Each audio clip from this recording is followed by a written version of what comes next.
창세기 4장. 아담이 그의 아내 하와와 동침하매 하와가 임신하여 가인을 낳고 이르되 내가 여호와로 말미암아 등남하였다 하니라. 그가 또 가인의 아우 아벨을 낳았는데 아벨은 양치는 자였고 가인은 농사하는 자였더라. 세월이 지난 후에 가인은 땅의 소산으로 제물을 삼아 여호와께 드렸고 아벨은 자기도 양의 첫 새끼와 그 기름으로 드렸더니 여호와께서 아벨과 그의 제물은 받으셨으나 가인과 그의 제물은 받지 아니하신지라. 가인이 몹시 분하여 안색이 변하니 여호와께서 가인에게 이르시되 네가 분하여 함은 어찌 됨이며 안색이 변함은 어찌 됨이냐. 네가 선을 행하면 어찌 낯을 들지 못하겠느냐. 선을 행하지 아니하면 죄가 문에 엎드려 있느니라. 죄가 너를 원하나 너는 죄를 다스릴지니라. 가인이 그의 아우 아벨에게 말하고 그들이 들에 있을 때에 가인이 그의 아우 아벨을 쳐 죽이니라. 여호와께서 가인에게 이르시되 내 아우 아벨이 어디 있느냐. 그가 이르되 내가 알지 못하나이다. 내가 내 아우를 지키는 자니이까. 이르시되 네가 무엇을 하였느냐. 내 아우의 핏소리가 땅에서부터 내게 호소하느니라. 땅이 그 입을 벌려 내 손에서부터 내 아우의 피를 받았은즉 내가 땅에서 저주를 받으리니 내가 밭을 갈아도 땅이 다시는 그 효력을 내게 주지 아니할 것이요 너는 땅에서 피하며 유리하는 자가 되리라. 가인이 여호와께 아뢰되 내 죄벌이 지기가 너무 무거우니이다. 주께서 오늘 이 지면에서 나를 쫓아내시온즉 내가 주의 낯을 배웁지 못하리니 내가 땅에서 피하며 유리하는 자가 될지라. 무릇 나를 만나는 자마다 나를 죽이겠나이다. 여호와께서 그에게 이르시되 그렇지 아니하다. 가인을 죽이는 자는 벌을 7배나 받으리라 하시고 가인에게 표를 주사 그를 만나는 모든 사람에게서 죽임을 면하게 하시니라. 가인이 여호와 앞을 떠나서 에덴 동쪽 놋 땅에 거주하더니 아내와 동침함에 그가 임신하여 에녹을 낳은지라. 가인이 성을 쌓고 그의 아들의 이름으로 성을 이름하여 에녹이라 하니라. 에녹이 이랏을 낳고 이랏은 무후야헬을 낳고 무후야헬은 무드사엘을 낳고 무드사엘은 라멕을 낳았더라. 라멕이 두 아내를 맞이하였으니 하나의 이름은 아다요 하나의 이름은 실라였더라. 아다는 야발을 낳았으니 그는 장막에 거주하며 가축을 치는 자의 조상이 되었고 그의 아우의 이름은 유발이니 그는 수금과 퉁소를 잡는 모든 자의 조상이 되었으며 실라는 두발가인을 낳았으니 그는 구리와 쇠로 여러 가지 기구를 만드는 자요 두발가인의 누이는 나아마였더라. 라멕이 아내들에게 이르되 아다와 실라여 내 목소리를 들으라. 라멕의 아내들이여 내 말을 들으라. 나의 상처로 말미암아 내가 사람을 죽였고 나의 상함으로 말미암아 소년을 죽였도다. 가인을 위하여는 벌이 7배일진데 라멕을 위하여는 벌이 77배이리로다 하였더라.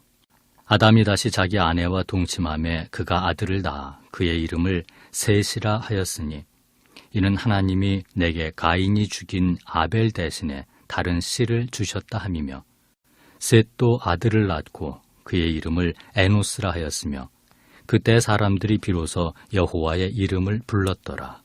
오늘은 가인의 후손들, 아벨의 후손들이라는 제목으로 함께 말씀을 나누고자 합니다. 오늘 본문은 가인과 아벨의 예배 사건을 보여주고 있습니다. 여러분이 잘 아시는 것처럼 가인의 예배는 하나님께서 받지 않고 아벨의 예배는 받으셨습니다. 이에 대해 가인은 하나님과 그 아벨에게 그 책임을 돌립니다. 그리고 아벨을 쳐서 죽입니다. 이 사건에 대해서 하나님께서는 어떻게 해석하고 계신가, 어떻게 보고 계신가? 7절을 보면 이렇게 말씀합니다. 내가 선을 행하면 어찌 낯을 들지 못하겠느냐. 선을 행하지 아니하면 죄가 문에 엎드려 있느니라. 죄가 너를 원하나 너는 죄를 다스릴지니라. 무슨 뜻일까요? 좀 더 이 의미를 쉽게 이해하기 위해서 공동 번역으로 한번 읽어보겠습니다. 죄가 내 문 앞에 도사리고 앉아 너를 노릴 것이다. 그러므로 너는 그 죄에 굴레를 씌워야 한다. 죄가 항상 우리를 노리고 있다는 겁니다. 그래서 죄를 굴레 씌워서 그렇게 다루어야 된다는 것이지요. 그런데 지금 가인은 죄가 가인을 굴레 씌웠습니다. 이때 가인은 어떻게 반응하고 있는가? 13절을 보면 이렇게 말씀합니다. 가인이 여호와께 아뢰되 내 죄벌이 지기가 너무 무거운 이니이다. 내가 이 큰 죄를 지고 어떻게 하나님의 얼굴을 뵐 수 있겠습니까? 이런 말이지요. 사람들이 나에 대해서 살인자라고 돌을 던지지 않겠습니까? 이런 얘기지요. 저는 살 수 없습니다. 이런 가인의 무거운 짐, 자기도 지기 힘든 이 짐에 대해서 하나님께서는 어떻게 말씀하시는가? 15절을 보면 이렇게 말씀합니다. 여호와께서 그에게 이르시되 그렇지 아니하다. 가인을 죽이는 자는 벌을 7배나 받으리라 하시고 가인에게 표를 주사 그를 만나는 모든 사람에게서 죽임을 면하게 하시니라. 하나님은 비록 살인자라 할지라도 그 짐이 너무나 무거운 죄의 짐을 가지고 있다 할지라도 그것을 벗겨주십니다. 그렇지 아니하다. 그렇지 아니하다. 구약의 최고의 복음이 이 한마디입니다. 그렇지 아니하다.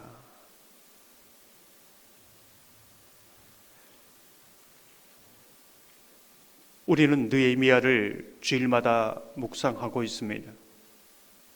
사탄이 하는 소리에 사람들이 너무나 내게 하는 말이 맞는 말이어서 넘어지고 너무나 맞는 말이어서 넘어져서 일어서지 못하는 것이죠. 살인자라고 하는 이 말이 틀린 말이 아닙니다. 근데 넘어지는 것이죠. 근데 하나님은 뭐라고 말씀하시는가? 하나님은 어떻게 생각하시는가? 우리는 그것을 물어야 한다는 것이지요. 하나님께서는 어떻게 말씀하십니까?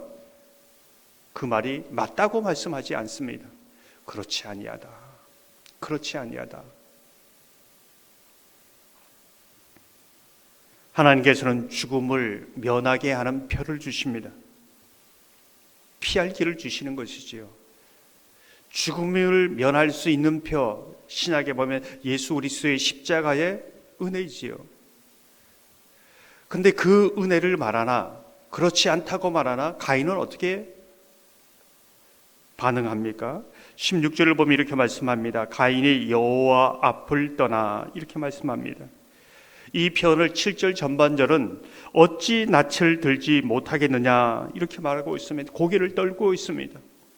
그렇지 아니하다. 내가 그 죄를 용서했다. 누구도 너를 정죄하지 못한다. 내가 너를 사랑한다. 말하지만 고개를 떨구고 다 맞는 말이지요. 그러나 저는 그것을 믿지 못하겠습니다. 이렇게 얘기하고 있는 겁니다. 그리고 하나님을 떠나 자기 생각대로 살아가면서 늘 유리하며 방황하며 사는 것이지요. 이게 가인의 후손들입니다. 어쩌면 저와 여러분의 모습이었을지도 모르겠습니다. 네, 오늘 본문의 마지막은 이렇게 마무리되고 있습니다.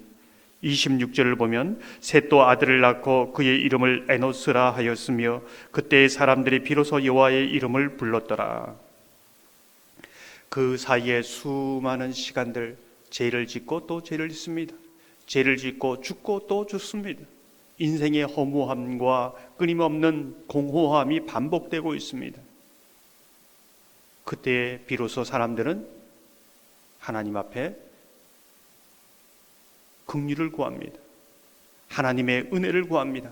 주님 없이는 살아갈 수 없습니다. 고백하면서 하나님 앞에 나아가는 것이지요. 이게 아벨의 후손들이다. 우리가 비록 가인의 후손으로 태어났지만은 아벨의 후손으로 나아가는 사람들이라, 이렇게 이제 표현할 수 있는 것이지요. 저와 여러분이 가인의 후손처럼 넘어질 수밖에 없는 죄인이지만 그 모든 죽음을 명쾌하시고 오늘도 예수 그리스도의 십자가의 은혜 안에서 그렇지 않다, 죽음을 면하게 하는 피할 길을 주었다, 내가 너를 사랑한다 말씀하시는 그 음성 듣고 주님 앞에 나아가 그 은혜 안에, 긍휼 안에 거하는 저와 여러분의 삶이 되기를 주님의 이름으로 축원합니다.